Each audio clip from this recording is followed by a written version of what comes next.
This is the Russian Dynamite, Masha Slamovich. Becca here. This is not America's Sweetheart, Davian. It's Billy Starks. And the super fly guy, Trayvon Jordan. This is the fly side flyer, Jalen Brandon. Hardcore Princess, Jules Malone. Hi there, this is the Bubblegum Princess, Alexia Nicole. This is the Brazilian Wonder Woman, Christy James. This is the baddest black belt, Chennai Kai. This is Kid Bandit. The smash hit Joel Bateman. This is Robin Renegade. Cody Hawk. Brutal Bob Evans. And you are listening to Wrestling with Entertainment, one of my favorite podcasts in the whole wide world. Hey, this is Rockabilly Royalty, the Prince of the Pompadour, old school cool Damien Grey, and you are listening to Wrestling with Entertainment, baby. Hello, and welcome to the show. It's Wrestling with Entertainment, the only audio experience on the web today, the trusted choice for interviewing all your favorite wrestlers every Tuesday and Wednesday on YouTube and Castbox, sponsored by Rogue Energy and Player One Coffee. I'm, of course, your host, James J., and it's a great day for wrestling, because we are wrestling with old school cool Damien Grey.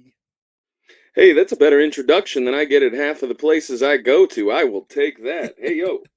Well, we like to do it big on Wrestling With. Yeah, I'm a big fan. I'm a big fan of anyone who hypes me up. Absolutely. And where can we see old school cool event-wise next?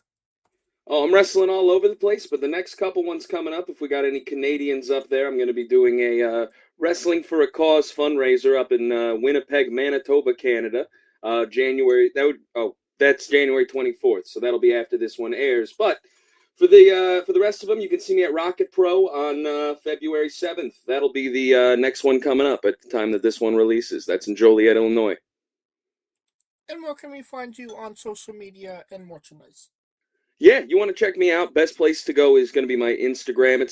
It's going to be at the Damien Grey, all one word, both spelled with an E. And merchandise? At a show. Come talk to me, baby. I sell it in person. I don't want none of them greedy corporations taking any bit of my profits. All right.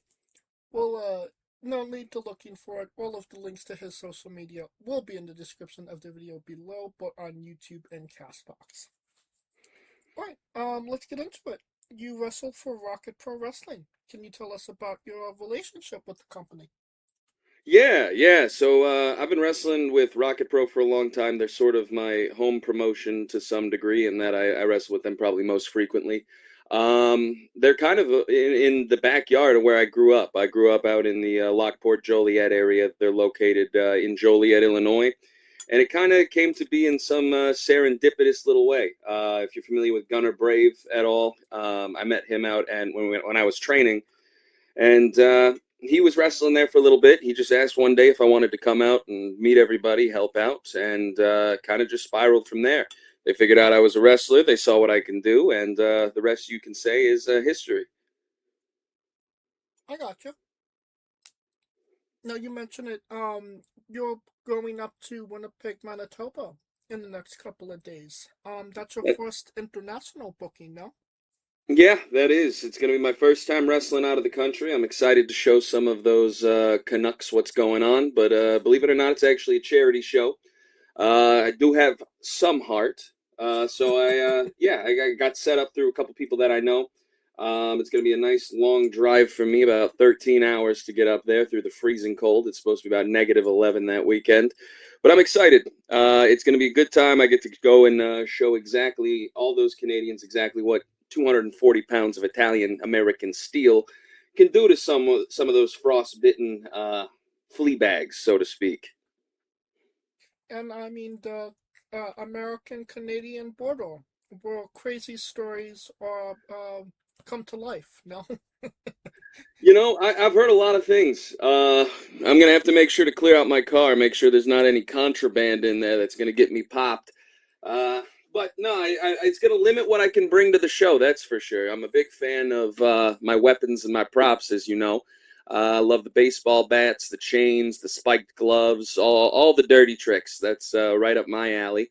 And so I'm going to have to make sure to clear out what I can't get across the border. But It's gonna be a very interesting time. That's gonna be probably the longest I've ever driven for a single wrestling booking before, and I've been doing this for about 6 years now. So that's gonna be quite the experience, to say the very least. Oh yeah. All right. Well, talking about some good stuff, into the not so good stuff. Can you tell us about your rivalry with Kid Lat? Yeah, I can definitely get into that whole situation. To be honest, man, the whole thing started from a good place, and I mean that genuinely. When I look at that kid as a wrestler, he's got a lot of talent. Frankly, he's one of the better wrestlers I've ever faced off against. He's fast, he's technical, he's charismatic. He's got it all. And when I saw him marching around and making a fool of himself every weekend, doing that whole superhero shtick, dressing up, sure, the kids like it, but come on, you play into the lowest common denominator there. So I was looking at that. I saw the whole situation, and frankly, I was the only one who cared enough about him as a person to give it to him straight. Told him that he was never going to make it far enough doing that whole stupid good guy shtick. And if he keeps appealing to all those people out there that claim to want the best for him, but will really just throw him out in a heartbeat, it's going to end poorly for him. You know, you got to look at, you got to kind of look at my career a little bit. When I first started out, I had this long hair down to my shoulders. I wore the purple tights and really tried to get the fans behind me. But the fact of the matter is I was changing everything about myself just to try to appeal to some people who, frankly, I wouldn't like anyway. So I really started to find my success when I stopped really caring what they think. You know, focusing more about victories, being more true to myself, and that's what pushed me over the edge. So I didn't want him to make the same mistakes I did. And I told him that the whole time. All he had to do in order to retain that Rocket Pro Intercounty title was just turn his back on them and focus on himself. All he had to do was break the rules a little bit, bend things around, and I even gave him the opportunity. Rest back was turned. I had my bat, and I could have put that right through his head, but I threw it to him and kneeled on the ground. I gave him every single chance he could to put me into a hospital, because that's all that would have stopped me. And he didn't take it. Decided to be Mr. Good Guy. He decided to be Mr. Nice Guy. And it ended up costing him his championship. Now, I still have hope, to be honest. I hope that message has kind of embedded itself. It's kind of lingered in his brain a little bit. And, you know, I still have hope that he can change. But for the moment, at the very least, it seems like he is very dedicated to playing the good guy. And, you know, it's like the Green Goblin said. Eventually, no matter all that you do for them, everything that you stick out your neck for, they're going to hate you eventually. They love to see a hero fall. So when that happens, hey, you can't say I didn't warn him. So you're holding out hope that he might, see things your way. Yeah, absolutely. Let me tell you, I don't want to just humiliate him. It's not just for some sort of selfish gratification there. I want him on my side of things. And I think that the truth is right there in front of him. All he has to do is open up his eyes and see it. So who knows? Who knows how that's going to go? Who knows if he'll ever take my advice, the advice of someone who's been around a little bit longer and who's a little bit older. But I hope that it will embed itself in its brain and it will come forward. But I'm not going to be wasting my time with him too much anymore. It's balls in his court now. I've kind of turned my attention. If you were aware of the most recent Rocket Pro show, I've set my sights on a new target.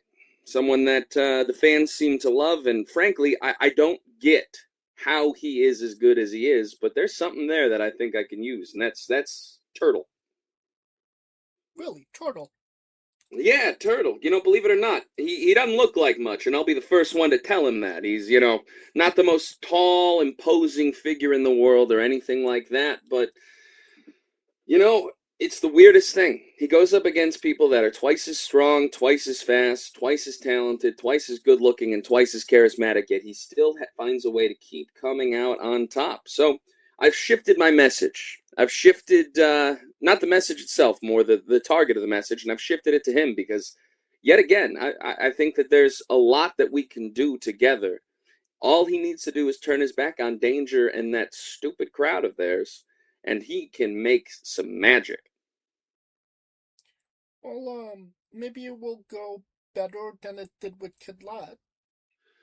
You know, yeah, I hope so. I do hope so. And fortunately, this time, if it does go better, it won't involve the title changing hands. But either way, no matter what happens, I don't need anybody on my side. And I want to make that very, very clear. I'm not doing this because I need Kid Lat or that I need Turtle. I'm doing it because I want them on my side. I see something in them, both of them. And who knows? Maybe I can get a little bit of a stable going, a little bit of a faction. I'm getting a little bit of the itch since the Idols were forced to split apart to team up and kind of take things over again. But we'll have to see. We'll really have to see where that goes. It's when it comes to these people that are so enamored, so stuck on that drug of audience approval, of the cheering fans and the adoring crowds. It's tough to predict how they're going to go. It really is an addiction. But I'm just hoping that they can see the truth, see that I'm really genuinely trying to help them here and the potential that we have together. Yeah, hopefully you don't have to kidnap Turtle's father to prove your point, like you did with Kid Lat. Well, I might still do it anyway. I'm not going to lie. That kidnapping was quite fun. You'd be surprised how much a high felony can really get the blood flowing in you.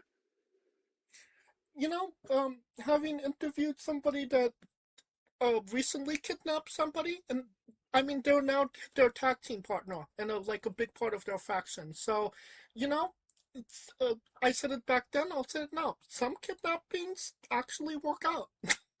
Yeah, that they do. They Stockholm syndrome is a thing. All right, and I'm planning to use that in full. Well, you mentioned, the Idols, the Fabulous Idols. You guys were a big faction at one point, like at the highest peak of Rocket Pro Wrestling. Can you tell us about the Fabulous Idols? Yeah, I'll give a little bit of a backstory since it's been such a big part of my career. Although I do have to say, looking back on it, it still kind of hurts me. But for you and for your fans, I'll absolutely do it. Yeah, so it all started out not long after the pandemic.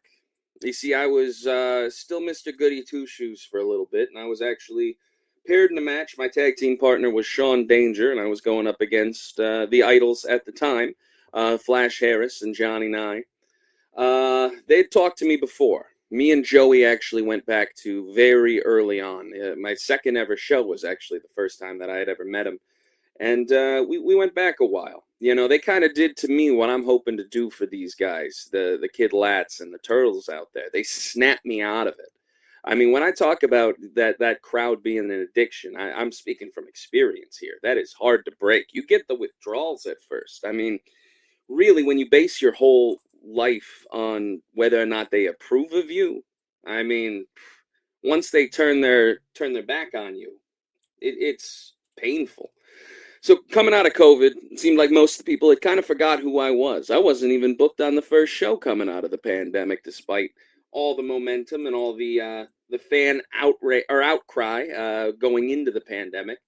So I saw how much they forgot about me, and no one else was reaching out. It wasn't, the fans didn't care, the management didn't care, and I could see that I was very quickly fading into the obscurity, and into the annals of Rocket Pro history as just a little one-off. But then Johnny, Flash, and Joey came to me, and they basically opened my eyes. They made me realize that selling myself out like that, it wasn't going to help anybody, and frankly, they were telling me the whole time that people like that were going to turn on me, that the crowd was going to abandon me, and I didn't believe them until I saw it happen.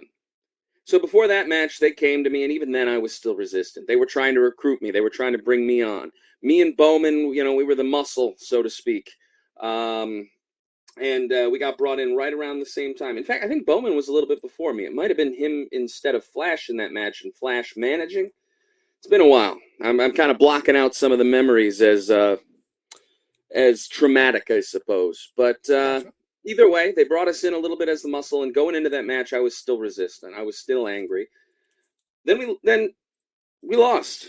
Danger got pinned, and I saw the crowd just completely, it's almost like when you look in someone's eyes and you can see just them completely lose interest. I saw that on a grand scale, hundreds of people at the same time. So when I saw that happen, I realized that they were right and that I had only one moment. It was one of those instantaneous moments where it's a this or that decision, and I had to make a decision in the instant, and I did. I realized that the idols were telling me the truth. I beat the living daylights out of Sean Danger to prove my loyalty to them, and then I joined up. Now, the idols, they always had skill, they always had talent, but it seemed like they were missing that one piece, and once Bowman and I joined up, we really started to click. We ran kind of a reign of terror, so to speak, over that company. I mean, there was a time where if we were doing 8 matches on a show, we were interrupting 6 of them, beating the hell out of whoever was there, and then we were in the other 2.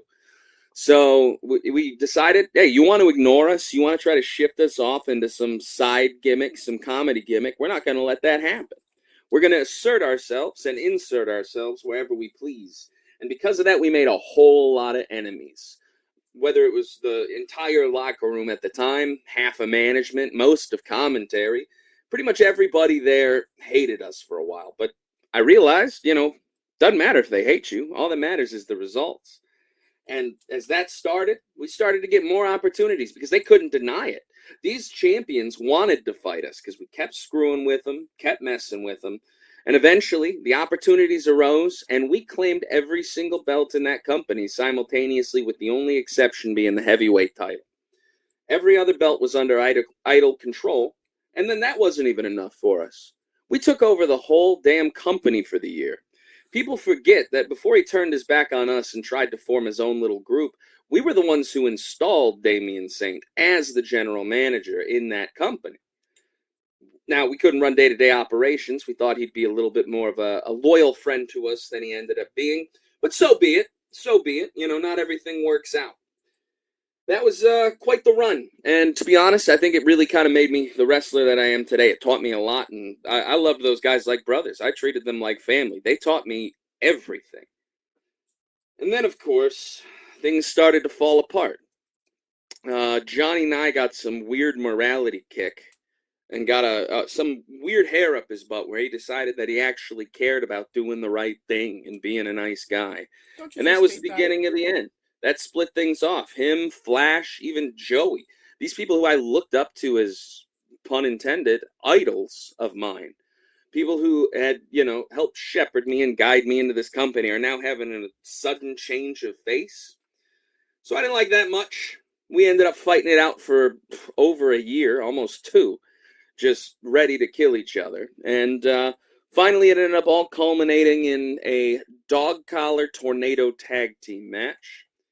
And because we lost, Bowman and I are no longer allowed to tag together at Rocket Pro Wrestling. So that unfortunately ultimately was the death toll and the death knell of the world famous fabulous idols. But I did learn lessons. I learned to be more careful with who you trust.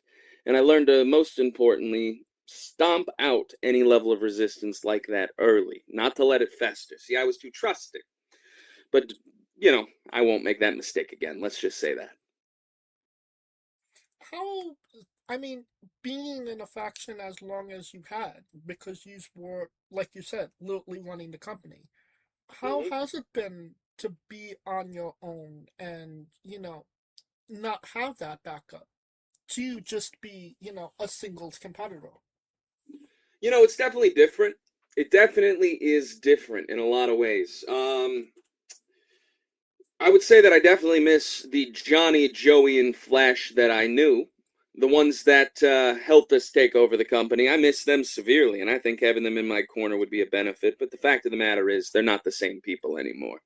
I mean, these goody two-shoes losers, to be frank, they're not even a shadow of who they were at the time. So when it comes to their current state, I'm glad to be rid of them. Bowman, on the other hand, him and I are still good buddies. He's a good friend of mine. He's a partner of mine, and I will say I really miss tagging with him. 2 of us together, we were almost unstoppable. But to be honest, when it comes to having backup, similar to now. I never needed backup. I had it because I wanted it. I had it because we were tight, we were close, and that's what friends do. I mean, if a real friend sees you in trouble, are they just going to sit back because that's the rules? Because you have to follow these arbitrary guidelines put out by rich owners who, frankly, wouldn't even think twice to break the rules if it was in their own favor? No, of course not. So, I miss the loyalty of it. I miss the friendship of it. But as I've been out here on my own, competing in the singles environment without a stable, without a tag team partner, I got to say, I don't think I need the help. I think that I do just fine on my own. I'm crafty, I'm talented, I'm skilled, and frankly, I'm the best there can be. So, I think I'm doing pretty good on my own, but I do definitely miss the camaraderie. I miss my brothers. And I miss who my former brothers were at the time, although I don't think that can ever come back. I gotcha. Well, I mean, you mentioned, the double dog collar match. One of the more brutal matches out there. What was the experience like being in that match? Obviously, again, being tied to another wrestler. So I'm kind of old hat at getting tied off to another wrestler. I've done a couple of chain matches. I did a strap match with Shogun at Rocket Pro, so I'm used to that level of competition. This is my first tag team match, and this was definitely the most extreme of the ones that I did. But going in, I wasn't exactly nervous or anything. To be honest, most of my offense as well, it involves being pretty close up. I like to hit, I like to kick, I like to throw. Not exactly Mr. High Fly and create space. I want to get in close and, frankly, mess the guy up. So I was going in with confidence. I didn't really feel like I had to adapt my moveset too much. But I got to tell you, once we got in there, things got pretty extreme, to say the very least. I love those street fights. I love making use of anything I can. But when those weapons come out and there's that much bad blood between us, it was beyond anything to do with a title, a championship, position on a card. No, it wasn't business. It was personal. And I think that really did come through. I mean, going through tables, onto Legos, hitting each other with everything under the sun. I was taking ice baths for a couple weeks after that. We had skin glue ready in my bag just in case we needed it. And I got to say, it was tough. It was mean, and I don't like the outcome at the end of it. But more than anything, I think that really did kind of give me a taste for that, I'd be more than happy to do that again. Now, I will say, having that many people in the ring tied together like that, things get a little complicated. So if I'm trying to run across the ring, hit somebody, do something, you never know when you're going to get yanked, yoinked, jerked around. You never know when someone's going to cross you like that. And then we're literally tied together with a weapon. I don't know if you've ever been hit by one of those chains, but it'll knock you clean out. It'll knock the teeth right out of your mouth. So being all tied up like that, it did present its challenges. And I will say, even though I was confident going in, I wasn't quite prepared for having that many people all chained together in different combinations and ways. But it's definitely kind of started a spark in me. I don't know. I think that might be one of my go-to matches moving forward if I ever get to call the stipulation, because I'm getting old hat at it. I'm a big fan of those matches. Oh yeah. Well, just keeping on trend of tag team, you were able to capture the Rocket Pro Wrestling Tag Team Championships. Like you said. Yeah. Not only captured it, we were the longest reigning Rocket Pro Wrestling Tag Team Champions of all time. Final level came close to beating us, but we made sure that they didn't. And what does that stat mean to you, to be the longest reigning, tag team champions? To tell you the truth, man, what it means to me most of all right now is it shows me as a symbol of, it serves to me as a symbol of what Johnny Nye was. Because him and I together, we were magic. Let me tell you, when he still had his fire, when he still had his flair, and still had his head about him, he was something else. He was I'm trying to think of the way to word this. He was the kind of brains behind a lot of the operation. He was a brilliant strategist, came up with all these contingencies and other plans. When him and I were tagging together, it didn't matter who came in front of us. They were We were always 2 steps ahead. They were always behind us, reacting to what we did. We were always 3 steps ahead, knowing how they were going to react and planning accordingly. So when I look at that stat, it does mean a lot to me. It shows me what brotherhood we did have. It showed me what we were able to do when both of us truly cared about nothing except for each other, the company that we were taking over and running, and the dominance that we were showing. That's what it meant to me. It's a symbol of where we were and, frankly, what could have kept going. So I look at it very happily. Of course, I love every accolade. And as much as a lot of the fans in Illinois and Indiana especially like to say that I'm undeserving, it really goes to show that they don't know what they're talking about. But I also look at it, in a bitter light. It reminds me of what was and what could have been. So it's definitely a bittersweet achievement to me. Well, maybe this stat is too sweet. You were the intercity, inter-county champion as well. Correct. I believe your first single championship in Rocket Pro. That it is. What did that mean to you to capture, your first, singles, your proper singles title in Rocket Pro? I will say, I'm not one for making excuses, but I don't exactly think that the reason for this long delay has anything to do with my lack of ability. I think it's more the fact that I was so focused on that tag team division for so many years, and then after the Idols broke up, I wasn't chasing titles. I wasn't chasing, career accolades. I was trying to make a personal beef right. But it's nice to finally have a nice, bright, shining example that goes to prove all of those naysayers, those people who said that I couldn't do it, that I was undeserving, that without the Idols that I would flop. That is physical proof to them that they cannot deny that I'm deserving, that I'm better than them. And frankly, it's not going to be the last. But, as I said before, that feud with Lat was about a lot more than just the title. I would happily have foregone the championship, as prestigious as it is, and as much as that means to me. And not just to me, to the whole locker room. I mean, that inter-county title is nothing to scoff at. It is an achievement and a prize that people all across the Midwest, all across the country, go after and covet. But that just shows how dedicated I was to bringing Lat to the light and opening his eyes. Because the fact of the matter is, I would have been willing to forego that championship and that title if it meant actually setting that kid on the right track. So it means a lot to me. It proves that I'm better than everybody, but I was so dedicated to getting Lat over to the light side, to opening his eyes to the criminal neglect that these people have been and will be showing him in the future, that I would have even been willing to forego even that large of an achievement if it meant bringing us together, and because we could have done so much more as a team than as enemies. During your tag team reign, you named your side of the tag titles Juliet, no? Yes, I did. Was the other half named as well? Well, I had my own name for it, yeah. I called her Maria. It was Juliet and Maria. I wanted to pick some pretty Italian names to go for those belts, but I don't know if Johnny ever came around to that.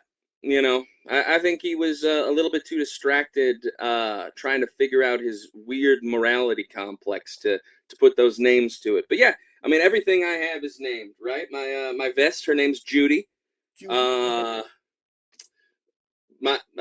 comb, for example, that's Sheila. Sheila, okay. Yep, my old jacket, the long sleeve one with the snake on it, I still wear it when it gets real cold in there, but I like the mobility of the no sleeves. Yep, that one's Caitlin. Okay.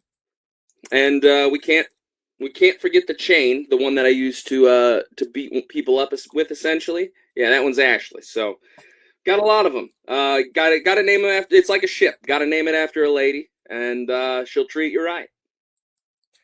Well, the Inter-County Championship, what was her name? I don't know yet. we're still early into our relationship. You know, I got to figure out that personality, that persona. You got any suggestions for me? Now you're putting me on the spot. Um, I think she's feisty. I think the inter-county belt, she's got a little bit of feist to her, but it's got the farm on it. It's, if you recall, it's got the big old barn with the cows and everything there. So I think it should be a good country name. Maybe something with Lynn as a middle name. if you were going with country, I was thinking maybe Abigail. Abigail could be a good one. But you said spicy or feisty, so I was thinking maybe a Carmen. That's true. That's true. Maybe I could find some kind of combination. We'll see. But she'll definitely be getting a name soon. I just haven't quite unpuzzled that enigma yet. Okay, so Inter-County Championship will be named soon. Yeah, you know, if there's some sort of big event, something that sticks out, you know, maybe that'll apply. Like, for example, named the tag team title Juliet. Are you familiar with the show Psych at all? Yes. All right, well, yeah, she was one of the main characters, was Juliet O'Hara, and frankly, when I was with that tag team title, she was smart, she was efficient, and she could knock someone out in a single blow. Reminded me a lot of that character, so I named her Juliet. Gotcha. Yeah, Jules for short. Plus, you got the pun of Jules. I mean, come on, it's a title belt. It's silver, it's pretty, it's shiny. Come on. It's right there. It works perfectly. I mean, capturing these championships, you know, all of these incredible moments that you've had, are these moments you take in the moment, or is this something that kind of sets in afterwards, like, wow, I did that? I gotta say, it's a little bit of both. It's definitely a little bit of both. When it's happening in the moment, I'm not gonna lie, I'm a very spiteful person. I'm very fueled by spite and by proving people wrong. So I definitely savor the moment, but it's a lot more of just looking at the shocked, sad, angry, and depressed looks on all of those naysayers, and I have those burned into my head. I mean, I play them through my head about every single night before bed. I play it through my head in the gym when I'm training and working out as motivation. I mean, that's really what drives me.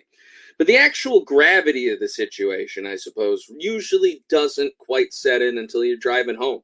The adrenaline of the night, of the win, of taking all those hits and all those shots and still making it through, kind of starts to dump. I'm sure most wrestlers that have talked about it, they're very familiar with the adrenaline dump that you get after the show. Because when you're there, you're in the moment, everything's, you know, you feel like you're going a million miles an hour. Your adrenaline's flowing like crazy.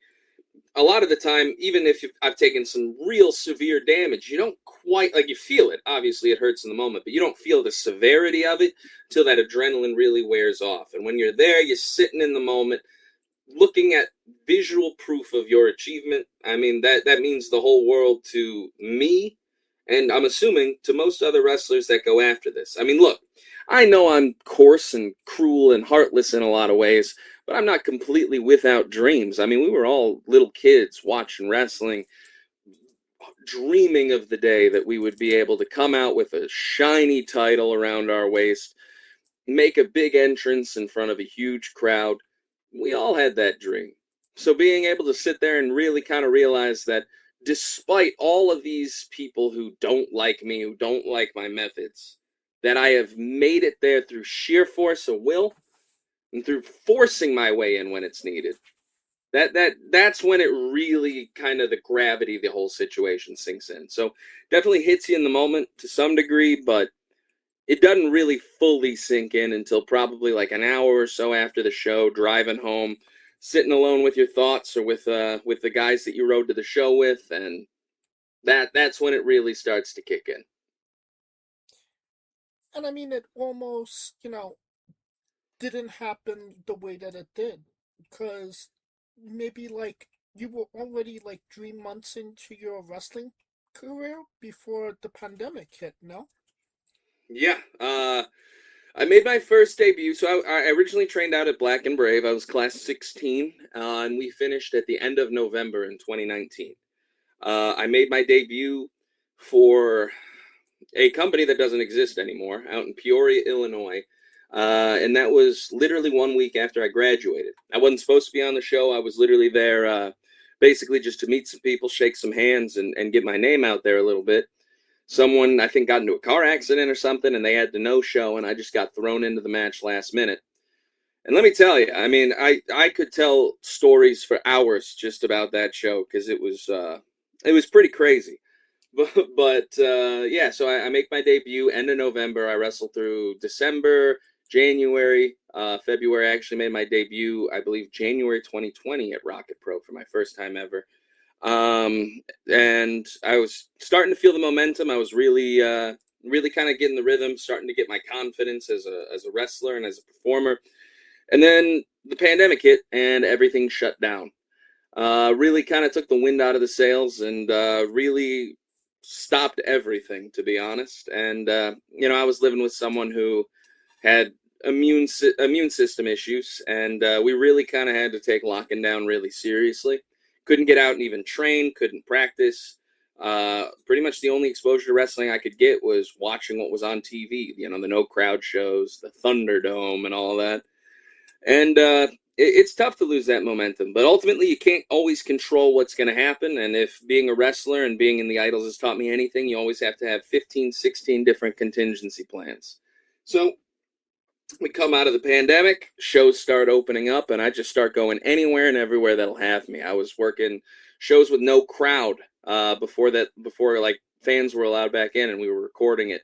I was driving all over the place. There were times where, I know this is going to be shocking, I worked for no pay. I was doing matches for nothing just because I was so desperate for the reps at that time that I was, willing to do it. And I know that's shocking. I'm Mr. All About Money, but, sometimes you have to spend money to make money in the long run. Right. And that persistence paid off, about a year later, after things started to open back up again. That's when I really found my footing. And like I said, I found the Idols. They kind of wisened me up. They had me stop pretending to be someone I wasn't. And that's when you see the Damien Grey that you find today. It's a lot closer to the man I was in high school and in, leading up to that when I was still being, fully true to myself and not really caring what other people thought. And that's how we got to where we are now. So ultimately, I don't know if I would have ever wisened up. I don't know if I would have ever joined the Idols, turned my back on those fans, and really kind of set myself up for success if something like the pandemic didn't come along. So you're right. You can't always prepare for things. Things will take a left turn, a right turn, etc. When you're not expecting any sort of turn. So you got to be ready for anything. You got to have contingencies in place at all times. And I think that's something that's actually really shown in a lot of my matches. It doesn't matter how you win. They don't ask how, they ask how many. So you got to have plans and backup plans, always prepared and always ready. Don't always work out, but the more you have and the more you're able to think ahead, the better prepared you'll be. Oh, yeah. Like you said, don't matter how. The only stat that matters is longest reigning. Bingo, baby. I think that's a great segue into Damien's bizarre adventure. You're a pro wrestler that goes up and down the roads, and weird, crazy, and bizarre things are bound to happen. Can you tell us a road story that fits that description? I got a few. I'll be honest. The first one that comes to mind, I'm not sure if the people involved would want me sharing. Okay. But I'll save that one for later. I'll have to ask them about it, and if I get permission to tell the story, I'll break that one out. But yeah, well, I can share a little bit about how about that first show that I worked. It was pretty crazy. It wasn't far. We didn't have to go too far. It was just in Peoria, Illinois, but it was a couple hours away. The long story short, it was this promoter's first and last show.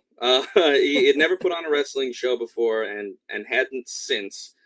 About half the wrestlers ended up not getting paid. So that in and of itself was an issue that involved people literally chasing down the promoter's car at one point as he bailed early. We were in this venue that had, it was a very beautiful venue. It was very much not for a wrestling show. So when they were setting up the ring, the only way up, it was a second level venue, and the only way up was a spiral staircase. So if you're carrying boards, posts, things that build a ring, you can't take it up the stairs. So we literally had to pass it up vertically, like over our heads, and have people grab it and pull it up from there to get it up and down from the top and second level. And then the worst part of it was there was this huge like metal air duct going through the middle of the room that by the time we set up the ring, you would have to duck to go under it. And it was smack dab in the middle of the ring. So you try hitting the ropes and doing something, if you're not prepared, you're going to whack your head right into some solid metal. And that happened to several people on that show. It was a great crowd. And there were some really good wrestlers on that card that I'm still friends with today. So I'm calling it a win. And you know what? I didn't get paid. I think I was supposed to, but I didn't. But for filling in and getting my first match, you know what? I'm not going to complain all too much because that ended up leading to a whole lot of other opportunities down the line. But you know, that goes to tell you, like we were just saying, in wrestling, you can never know what to expect. You always got to have contingencies and backup plans. You know, I've been on shows that we were supposed to be inside, ring didn't fit. We turned it into an outdoor show last minute. I did a show once on a baseball diamond. It was outdoor. It was about 110 degrees. This was the impetus for why I switched to the sleeveless vest, because I was wearing this thick leather jacket that just, as cool as it looked, it just was not fitting for that kind of weather. And then we get out there. It's all black canvas, all black turnbuckles, all black ropes, and that attracts the heat from the sun. Oh yeah. I was one of the last matches of the day, and that was, you know, middle of the afternoon, real hot, and I got slammed on there, and I swear I burned my back. Like I was throwing aloe vera on it. The skin was peeling for days. So ultimately in wrestling, the only constant is that something will go wrong. So you gotta be able to adapt, gotta be able to work around it. Yeah. So ultimately, you just gotta be ready for anything. Expect the unexpected. Absolutely, and then you'll never be surprised. Actually, no, that's a lie. You will be surprised at how terrible some things go, but you know, you can only control yourself. You can only control what you're bringing to the table and what you're able to predict. So, gotta improvise, adapt, overcome, like Bear Grylls said. Gotta be like water. I think that's the first Bear Grylls reference we've had on the show. Oh, come on. You're telling me nobody here watches Man vs. Wild? That was the best show ever.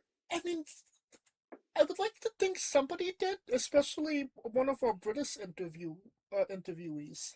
Well, I'd hope so. Yeah. And I don't know for certain, but if you've ever interviewed, you know, Johnny or Joey or anything, they probably would have referenced drinking their own pee. But, you know, that's just where they're at as people now, I guess.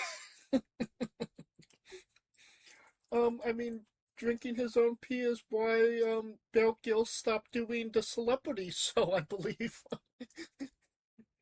Why, they wouldn't let him do it? Like he was that obsessed with it? Because I might need to No, rethink my references. He had the girl on from Fast and the Furious, if you're familiar with those movies. I am. And one of the episodes, I could not tell you why. They needed to drink her pee, and he drank her pee, and he legitimately at that moment he literally broke. I don't know why, but it was he was like, yeah, that was the moment. Like, it did not go well for me. It broke me. And I mean, don't get me wrong. I'd quit that show too, to be honest. It sounds like sounded like there was a little bit of a weirdo working as producer who was pushing that a little bit too hard, if that's the case. But I get where he's coming from, but I'd probably quit too if that was the case. Yeah, it was definitely one of the odder episodes of that show. You know what? I gotta say, I was not expecting to be talking Man vs. Wild and the celebrity version of the show on this podcast, but I'm very pleasantly surprised that that's the direction that this conversation went. It's a great show. If I can recommend that to anybody out there. Oh yeah, I love me some Bear Grylls. Unfortunately, I don't think he's done anything as of recent that I've seen. Unfortunately. I think the last thing he did was like a reality competition. Hmm. Yeah, I can safely say that I'm not aware. I'll be honest, I'm not the most up to date with celebrity culture and things like that. As you can probably tell by my outfits and the music that I listen to, I kind of prefer the old school a little bit better. But you know what? He's probably made enough money where he'll never have to work again. So if he wants to sit back, relax, enjoy it, and stop drinking strangers' urine, more power to him. Yeah, he could focus on drinking his own pee. Whatever floats his boat, man. I'm not here to judge. Well, I will judge, but I'm not here to publicly judge. I will do that from the privacy of my own home, giving you a very odd look. Well, talking about old school, can you tell us about your love of Star Wars? Yeah, I definitely enjoy Star Wars a lot. I'm not gonna lie, though, the fact that Maximus Orion likes it so much and all of those cronies does make me like it marginally less. But, I mean, who didn't love Star Wars growing up, right? Like, I grew up in the perfect age of... the prequels were just coming out. We had all of the VHS tapes of the original trilogy. I was just obsessed with the movies from the start. And, yeah, I mean, I've been able to use a lightsaber a couple times in a wrestling match and kind of pay homage. Although this may not surprise you, I unironically think that the Sith have the right idea. That's why I like the prequels a little bit better. The problem with the original trilogy is it has a sad ending. You're telling me that Vader turns on Palpatine, gives up unlimited power for his sniveling little son? I mean, look, it's a great trilogy, but you get to the end there, and it's just like, it's like the Karate Kid. Why did the Karate Kid have to lose at the end of the first movie? Johnny Lawrence was the star of that movie, and the girlfriend-stealing, snot-nosed little brat who just moved in from New Jersey ends up winning? I mean, come on. So I will always be a prequels fan forever because it has such a satisfying conclusion. The Sith overcome. Anakin Skywalker finally has his eyes open to the fact that the Jedi have been oppressing him for all of this time, and he not only does away with them, but he does so in a violent and vengeful fashion. I mean, come on. Those younglings, they absolutely had it coming. Yeah, he did have to get his limbs chopped off, and he did have to burn in the fires of Mustafar in order to become Darth Vader. But when you see who he was able to become there, I mean, that's just a heartwarming ending for anybody watching it. Yeah. Definitely interesting perspective on it for sure. Yeah, and don't even get me started on the extended universe. I mean, we get our best character in history back, Darth Maul. The sheer force of hatred and rage is what kept him alive after he'd been cut in half. I can only aspire to that level of pettiness. I mean, I know he's a fictional character and all, and don't get me wrong, being obsessed with a fictional universe is absolutely for nerds. But you can definitely find the message behind that character, the truth in what they're saying, and look up to that. So I can aspire to be like Darth Maul. Darth Maul definitely had, I would say, a more unique perspective when it compared to Darth Vader. You know, Darth Vader was just kind of, just this badass that just, killed people. But Darth Maul was, the ultimate heel because there were so many layers on top of why he did what he did. Honestly, it's also different motivations. You know, when you look at Vader, it's a motivation for control and for power, which, don't get me wrong, that's a great motivation. That's incredible. It's a perfect... The drive for power, success at all costs, that is a very worthwhile pursuit. But if you're looking at someone like Maul, his entire motivation was spite, rage, and vengeance. I mean, it was pure hatred that was driving him forward, and righteous hatred, righteous anger. It was all deserved. I mean, come on, Obi-Wan cut him in half. If someone cut me in half, I'd be going after them, their father, their kids, their dog, anyone associated with them. So it's the same. It's a similar path, but different motivations. No, you're absolutely right about that. Oh, and they're actually making a new Darth Maul series coming up. So definitely looking forward to that as well. You know, I'm a little nervous. I don't trust anything in Star Wars made after 2005 at this point, but I'll give it a shot, you know. In terms of good guys in fiction, you know, protagonists in fiction, I definitely think that Maul is up there. So I'm willing to give it a shot. But I mean, you said up to 2005. I mean, the Clone Wars, the animated series, was a banger for sure.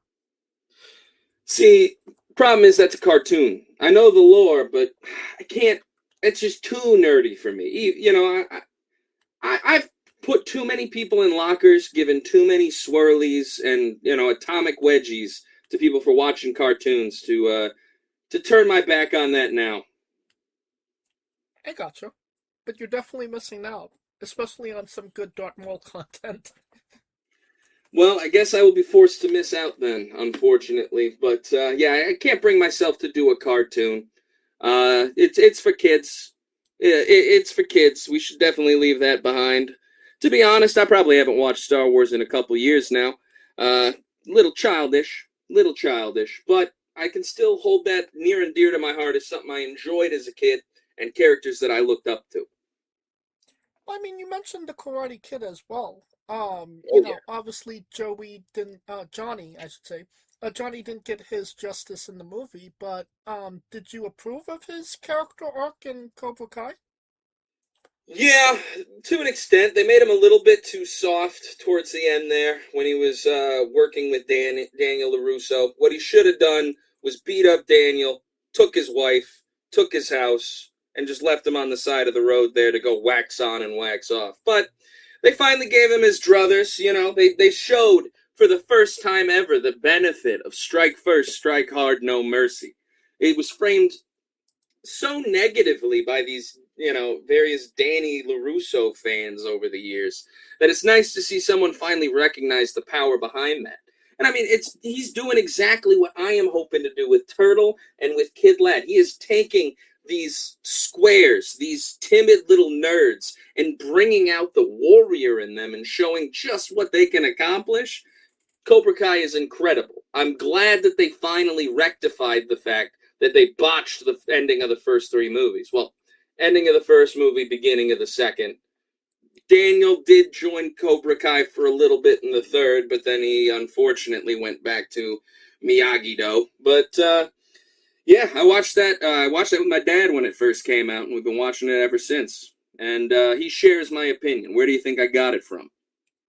I gotcha. I mean, I definitely understand opinion. You know, Daniel LaRusso is the villain, but I disagree. I mean, come on, let's face it. This dude, he has a smoking hot girlfriend. He's, you know, the popular kid in school. He's got things finally going right for him. And then some snot-nosed brat moves in from out of town, immediately starts pushing up on his girl, starts playing these pranks on. I'd have beat him up too. He's completely in the right for going and wailing on Danny LaRusso. And on top of but he had people with him. He had backup. Yeah, no kidding. Who fights fair, stupid? Like, of course you're going to want to have backup. It's not that he needed it, but it's always nice when your boys have your back. That just shows the power of friendship. That's what that shows. I mean, maybe this is a hot take, but Elizabeth Shue was the real villain of that movie. Because if she wasn't going after Danny, none of that would have happened, and Johnny would have won the tournament. Look, Johnny deserved better on all fronts, but you know what? She was pretty enough to make up for her character flaws, so I understand why Johnny was still interested. Well, let's go even further back from, you know, the 70s and the 80s. Let's go back to the 50s. Tell us about your love of all things 50s. Oh, well, it's quite simply that the music, the movies, the style, and the fashion were just better then. All right, look, I'm not going to be one of those 50s glazers who says, you know, there weren't problems. There were definitely a lot of problems in that era. But when it comes to the actual culture, it's just better. I mean, I was lucky enough that my dad had taste. So when I grew up, I wasn't listening to your, you know, NSYNC and Backstreet Boys and Britney Spears, yada. I grew up on Elvis. I grew up on Dion, Buddy Holly, and eventually, branching into the 60s, you got some of the Beatles, the Turtles, Beach Boys, Herman's Hermits, all that. Grew up listening to that, grew up watching James Dean movies and all these old school Westerns and things like that. Just been immersed in that culture ever since I was a child. And frankly, when I do a direct comparison, it's just the best. So, obviously some people play themselves up when they're out there on the wrestling stage. They take things to a level that they don't actually feel for the sake of entertainment. I can very clearly say that is not me. I mean, I have been rockabilly for life ever since I was a little kid, listening to that kind of music. And then as I grew up, got a little bit more into the punk scene, I also found the kind of rockabilly punk subculture, so to speak, that came about in the 80s, bands like the Stray Cats, and then even some of the current stuff. If you're familiar with psychobilly at all, it's kind of a genre. It's been exploding a little bit. It's huge in Mexico. There's a lot of Spanish rockabilly out there that's just incredible, and psychobilly. And just kind of kept growing from there. It ultimately has the best aesthetic. I mean, who doesn't love fast cars, women in leopard print, nice, cool leather jackets, good hair? I mean, it's just the best. Now, some people will make fun of me for it. They'll call me Deuce and Domino or The Outsiders or Grease or whatever. Yeah, look, there was some stuff that maybe wasn't the best. Some people in the 80s were looking back with a little bit too much nostalgia, and they couldn't cover up how corny they actually were. They couldn't bring across the actual cool of that era. But if you go back, you're watching these live performances, not the lip sync televised stuff, but actual concerts and things like that. It had even the rock of that era had an energy and a fire that you can't find in anything outside of the most hardcore punk, metal, etc. Of the modern day. But they did it while still keeping such a good melody and great songs and everything like that. So it's just been my whole life, everything from the music to the movies to the television to the comedy of that era. I mean, it gets me in a way that most other eras don't. So I decided to bring that through to really kind of show my true colors, and hopefully, if some people see me and they end up diving into that and they develop their own passion for it, then so be it. That's a good thing, and I'm spreading culture, so to speak. Just a little bit of a workshop here. You mentioned, the titles are, named after girls. You said girls in, leopard print. Leopard print strap for a new title? Ooh, I like that idea. In fact, I'm going to steal it and give you 0 credit. How does that sound? Sounds good to me.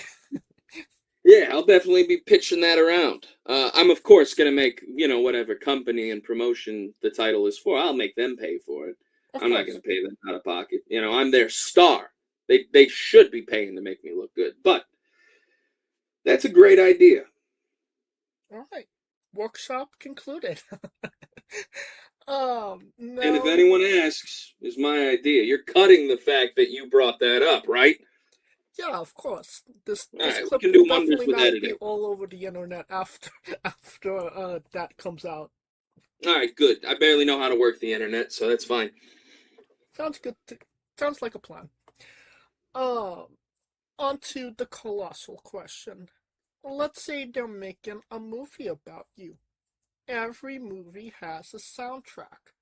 What would be the first 3 songs on your movie soundtrack? That's a great question.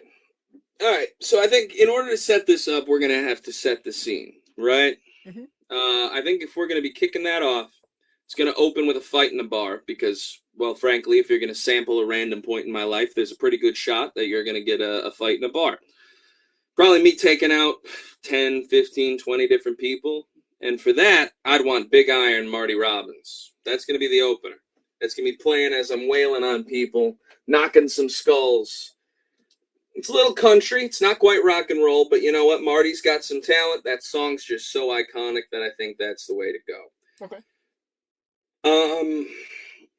Let's see. For the opening shot, the one that kind of establishes who I am You know, like not beyond the fight. When we're now that's like big fight title card. Then it cuts. We're gonna need something that's gonna be. Let me think on that. That would probably be.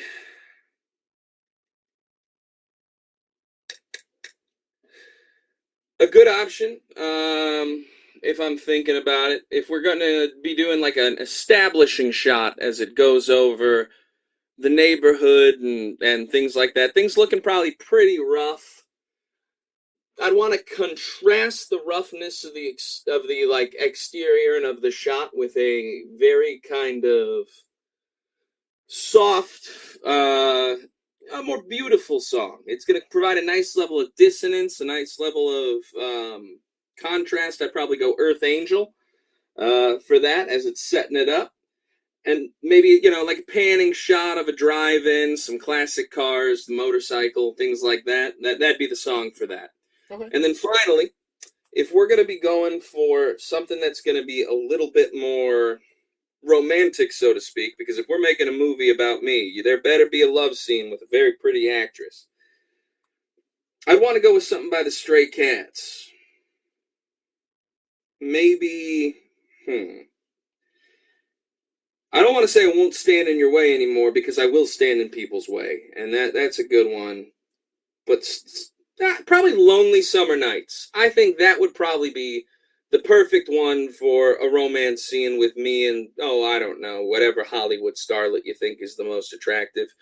I think that'd be probably the proper setup. So if we're going top 3 songs, opening action shot's going to be Big Iron, establishing shot that kind of sets the environment's going to be Earth Angel, and of course the romance scene, Lonely Summer Nights. Okay. Definitely a solitary picks, to say the least. Yeah, and make sure to throw those links in the description there, all right? I want to show some culture to these people who are out there listening to, like, Post Malone or whatever. I want to show them some real music. I could do that. Perfect. Now that we have the soundtrack down, everybody knows you get the soundtrack first, then you write the script, and then you go to casting. Oh, yeah, that's definitely the right order, for sure. Yes, of course. Who plays you? And you can't say yourself because you are obligated to make a Stan Lee-esque cameo. No, see, I was going to say myself because I don't trust anyone to act as well as I do. But, fine. If it can't be me, can't be me. You know, I have been told that we kind of look alike in the face. I think he has my sarcasm and wit, but we are going to need to run him on a crazy cycle of steroids because he is very skinny and would need to bulk up a good bit.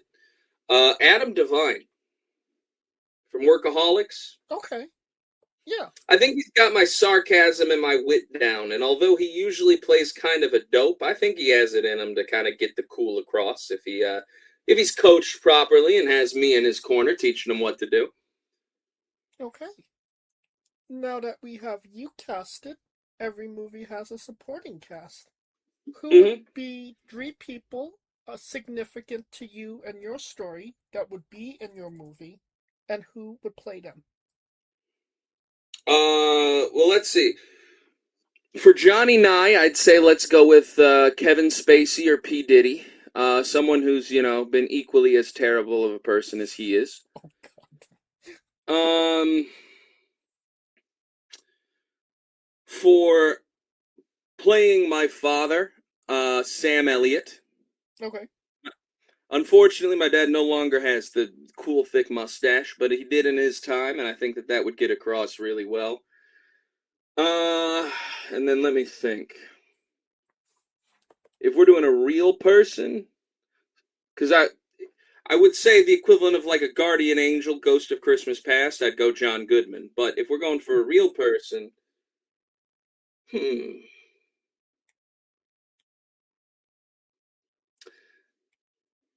let's say it's with Bowman.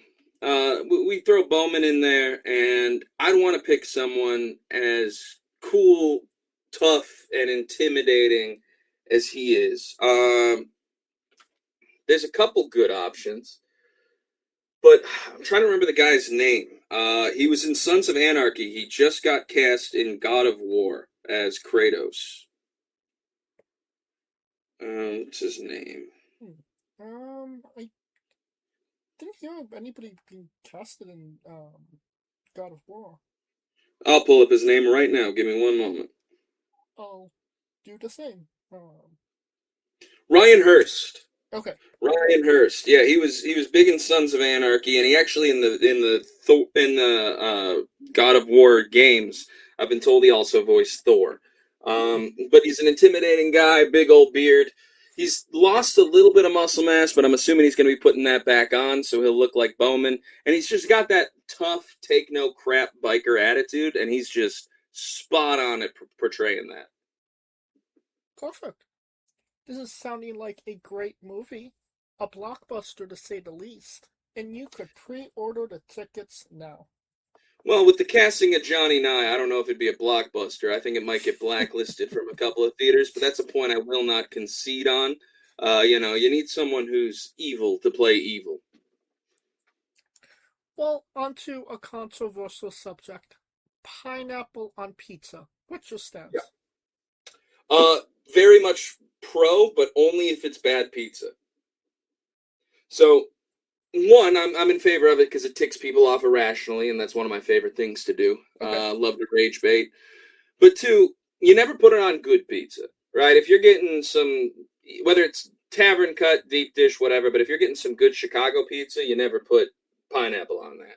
But if you're getting something like Domino's or Casey's or, one of those subpar non-Chicago pizza places, then yeah, pineapple is absolutely okay to put on it.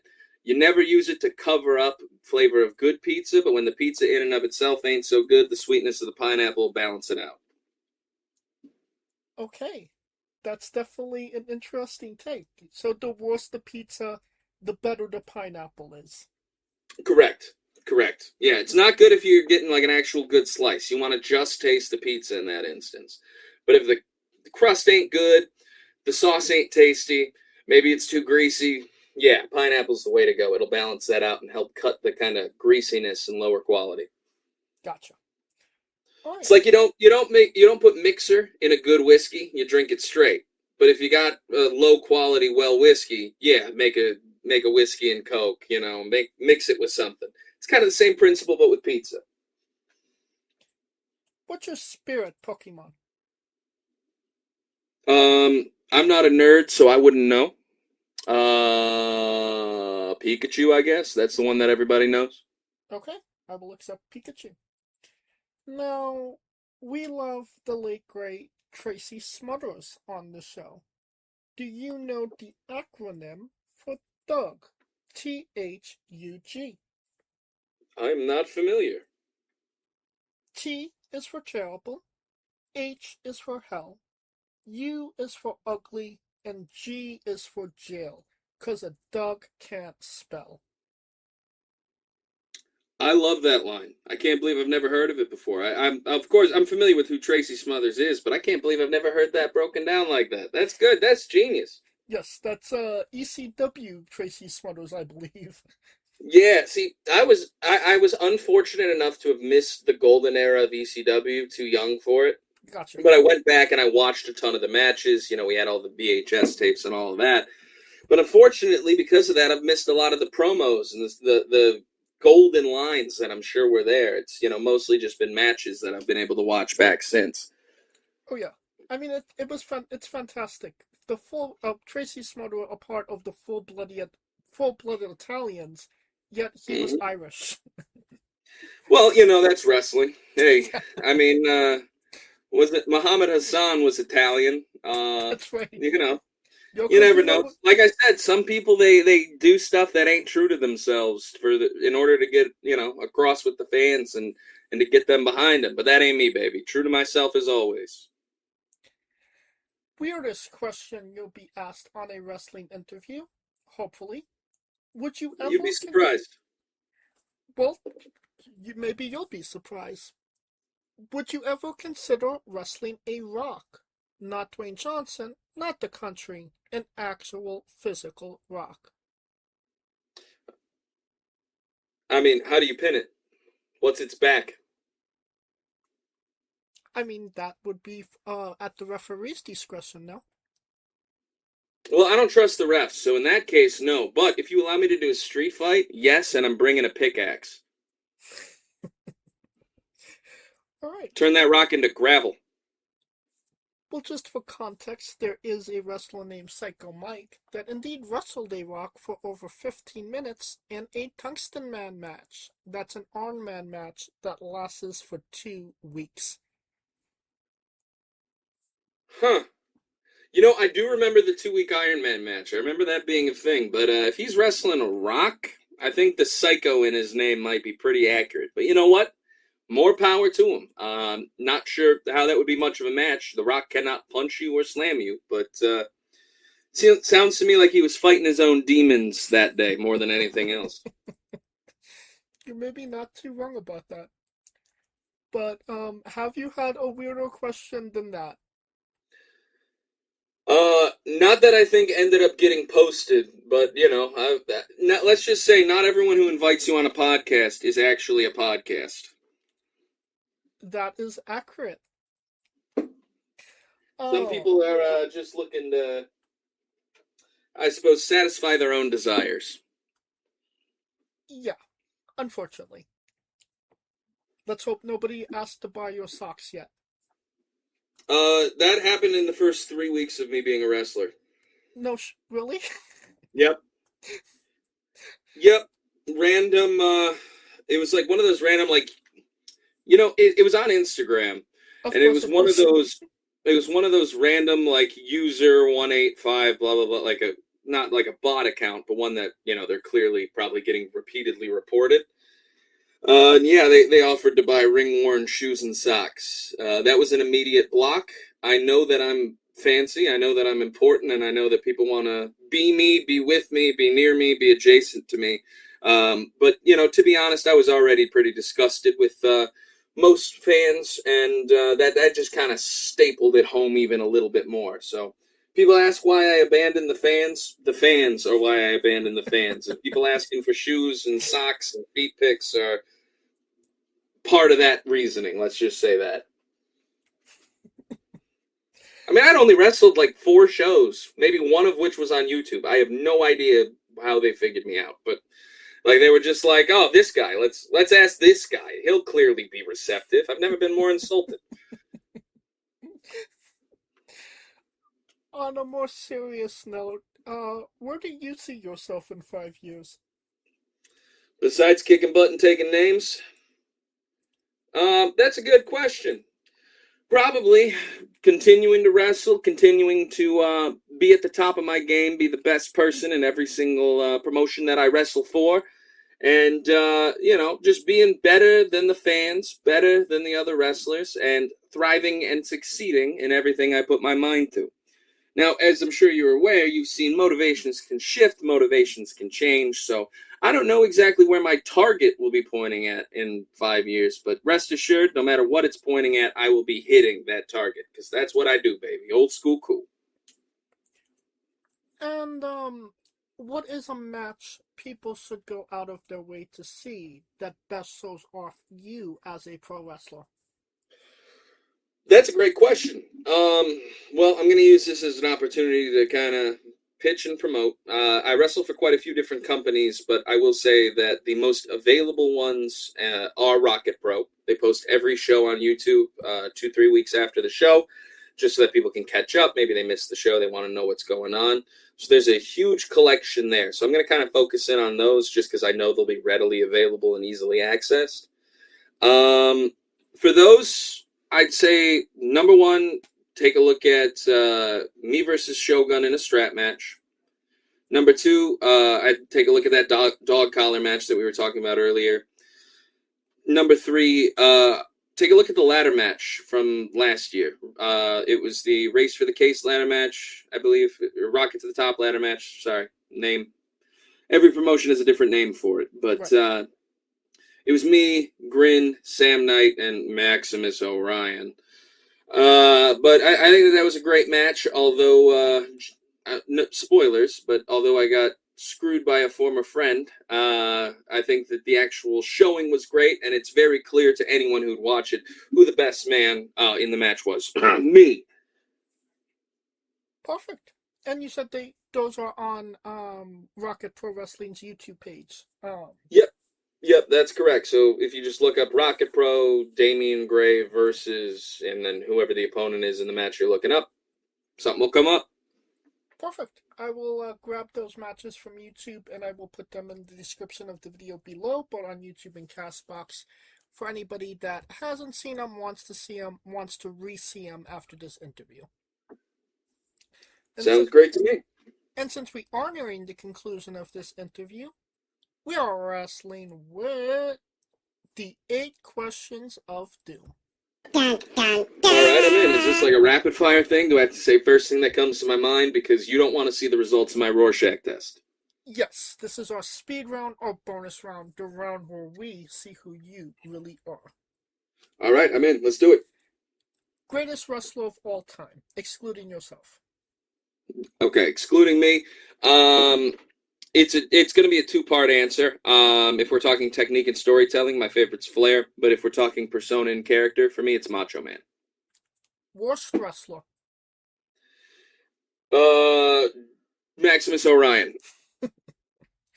Your main event in WrestleMania for the World Championship. Who is your opponent? Do they have to still be wrestling and or still be living? No, they don't. Andre. Andre the Giant. Yep. If you could come out to anyone's entrance music, past or present, who would it be? AJ Styles, Get Ready to Fly, because it's ironic. You will not catch me off my feet unless it's against my will. Finish the sentence. Kayfabe is... I don't know what that word means. Okay. Squash. Vegetable or fruit? Vegetable? Is that your final answer? You seem like Sure. Yeah, I can't say I've ever thought about the species and classification of squash, but yeah, vegetable, I'll say. It is indeed a fruit. It has seeds. Tomato logic. Well, hey, you know, the squash can live however it wants. You don't have to go calling it names. New Japan wrestler Tai Chi. His ring gear gets smaller every year, revealing more of himself to the world. My question, what is the appropriate trunks to butt cheek ratio for ring gear? For a man or a woman? Generally. Okay, in general, I'll just say then 100% trunk, 0% butt cheek. I'm a big fan of the long tights. Okay, so full coverage. Correct. Alright, and the last question, the main event, the thing everybody wants to know. Have you ever had a conversation with a stranger in a supermarket about Darby Allin? No, I can safely say that I haven't. I've seen a lot of his matches, and yeah, he gets some critiques, but man, that dude's hardcore. So, nothing but respect to Darby, but I can't say that I've ever had a conversation with a random stranger at a supermarket. If someone comes up to me and starts asking me questions, I'm a little suspicious. Let's just say I got some enemies that I got to look over my shoulder for, so I treat every stranger with adequate suspicion. And that is the correct answer.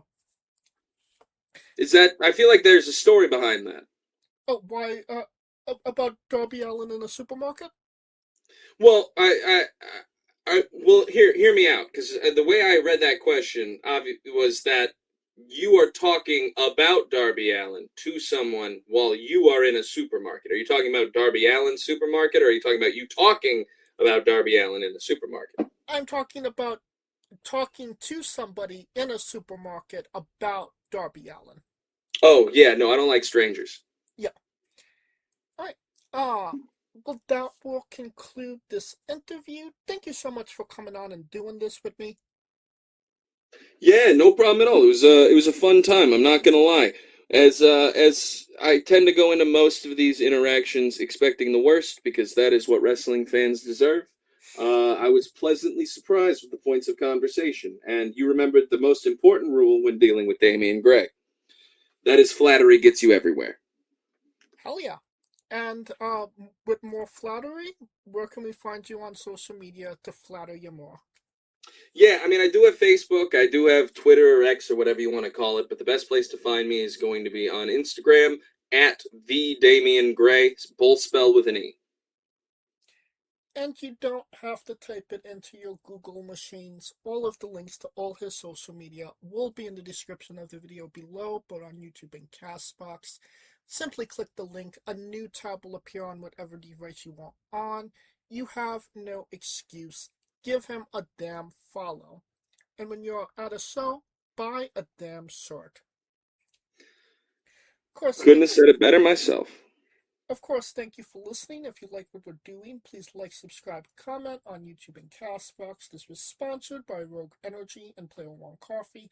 Join us next Tuesday and Wednesday for new incredible interviews, and follow the show at Wrestling with E, both on X, Thread, and Instagram for information on who we're interviewing, when we're interviewing them, links to those interviews, and so much more. Follow me personally at JamesJ993. Alright, when I say wrestling wit, you say entertainment, okay? I normally don't take orders, but okay, sounds good to me. For our special guest Damien Grey, Kaliko Yacht, Scooter Dust, I'm James Shea, and this has been Wrestling Wit Entertainment, aka E. Hey folks, this is the Colossal Mike Law, and you are listening to Wrestling with Entertainment. Enjoy the show, support these guys. We appreciate it very much. We'll see you at ringside.